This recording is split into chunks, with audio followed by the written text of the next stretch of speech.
4 mois après son élection, François Hollande est déjà attendu au tournant. Durant l'été, la crise s'est aggravée. Les indicateurs économiques sont dans le rouge, les plans de restructuration se multiplient et le chômage est à son plus haut niveau depuis 1999, avec plus de 3 millions de sans-emploi dans l'Hexagone. Face à l'urgence économique, François Hollande a troqué depuis la rentrée son habit de président normal contre celui d'un chef d'État qui maîtrise la situation.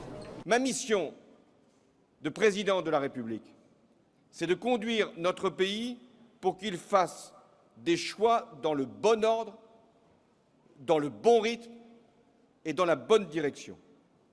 Et c'est au gouvernement, sous l'autorité de Jean-Marc Ayrault, de mettre en œuvre ces orientations.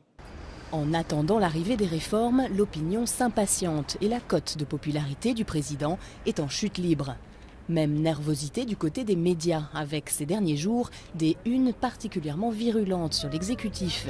Plus que jamais, le temps médiatique s'oppose au temps politique. Il y a une espèce de décalage, il y a un temps minimum et les médias ne peuvent pas imposer leur rythme à la décision politique. Les hommes politiques voudraient-ils agir aussi vite que les médias commentent? Ils ne le pourraient pas. Reste que par choix ou par obligation, le président Hollande, comme Nicolas Sarkozy avant lui, se prête volontiers au jeu médiatique. Face aux Français dimanche soir, il devra convaincre. Son intervention de dimanche, elle doit être très substantielle du coup. Qu'il annonce de manière très claire, très formelle, 4-5 réformes fortes, intelligibles et qui sont susceptibles d'avoir des effets sur la croissance et sur l'emploi. Les premiers emplois d'avenir et contrats de génération devraient voir le jour début octobre.